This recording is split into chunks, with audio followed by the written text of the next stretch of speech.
Gas দে, বিদ্যুৎ দে, নইলে যদি ছাড়া দেয়। আমরা শুনতে পাচ্ছি বাংলাদেশে নাকি আটা টুক করে ঢুকে পড়বে, আমরা বাইরে একটা আটাশ করবো।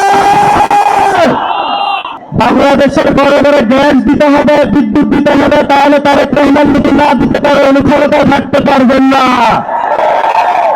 আমি ছোট্ট একটা স্মৃতি বলবো, 2013 সাল বেগম খালেদা জিয়া ঠিক এই জায়গায় বক্তব্য দেওয়ার জন্য এসেছিলেন। আমিও এখানে এসেছিলাম, আপনাদের কাছে ছিলাম। এখানে দেখি চেয়ার নিয়ে মারামারি শুরু করে দিয়েছিল তৎকালীন ছাত্রদল যুবদল। ওই সময় বুঝেছিলাম এরা হাসিনাকে ফেলাইতে পারবে না। তখন আমরা ইনশাআল্লাহ পুরো বাংলাদেশে গুছানোর কাজ আরম্ভ করি। 17 বছর লেগেছে, সকল দল মিলে ফেসিবাদী সরকারকে বাংলাদেশ থেকে বিতাড়ন করেছে। এখন আমরা শুনতে পাচ্ছি বাংলাদেশে নাকি আটা টুক করে ঢুকে পড়বে, আমরা বাইরে একটা আটাশ করবো। বাংলাদেশে যারা তরুণ প্রজন্ম রয়েছে, আপনারা সবাই ঐক্যবদ্ধ হন, বাসায় বাসায় যান। যে জায়গায় গ্যাস নাই, যে জায়গায় বিদ্যুৎ নাই, এলাকাবাসীকে ঐক্যবদ্ধ করে রাস্তায় নেমে পড়ুন। সরকার বলছে ভারত থেকে ডিজেল নিয়ে আসবে, তেল নিয়ে আসবে, ভারত আবার ইরান থেকে নিয়ে আসে। আমরা সরকারকে বলবো, সংসদে অনেক মিথ্যাচার করেছেন, জনগণের সামনে আপনাদের নির্বাচিত চরিত্র স্পষ্ট হয়ে পড়েছে।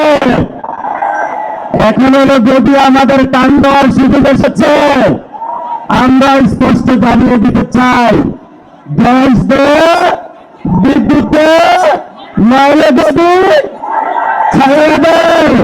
তারেক রহমান যদি ছাড়া দেন, যদি যদি টিকাইতে হয়, বাংলাদেশে সংস্কার বাস্তবায়ন করতে হবে। বাংলাদেশে জ্বালানি সংকটের সমস্যার সমাধান করতে হবে।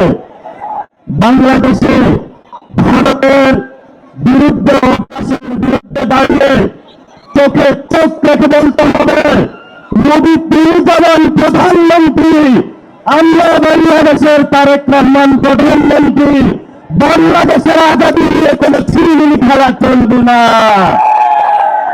শেষ কথা বলবো, এখানে শহীদ ওসমান হাদির হাজার হাজার উত্তরসূরি বাইরে আছে।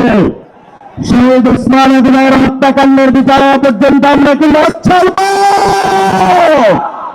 শহীদ ওসমান হাদির উত্তরসূরিরা কি জড়িয়ে আছে? আজাদীর লড়াই চলবে। সবাই ঐক্যবদ্ধ হন।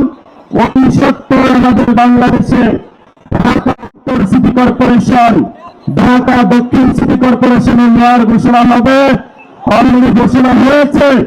সিটি কর্পোরেশনের বিভিন্ন জায়গায় আপনারা কাউন্সিলর হওয়ার প্রস্তুতি নেন, এবং যারা মহিলা কাউন্সিলর হওয়ার প্রস্তুতি নিচ্ছেন, আপনারা হলো সর্বসম্মতিক্রমে প্রস্তুতি নিয়ে ইনশাআল্লাহ ঢাকার 2টি মেয়র এনসিপির ঘরে থাকবে এবং কাউন্সিলর এনসিপির ঘরে থাকবে। সবাই সুন্দরভাবে এখান থেকে যাব। কেউ যদি প্রোগ্রামের আশেপাশে ডিস্টার্ব দেওয়ার চেষ্টা করে, তাদেরকে পুলিশের হাতে তুলে দেবো ইনশাআল্লাহ। দোয়া করবেন। আসসালামু আলাইকুম।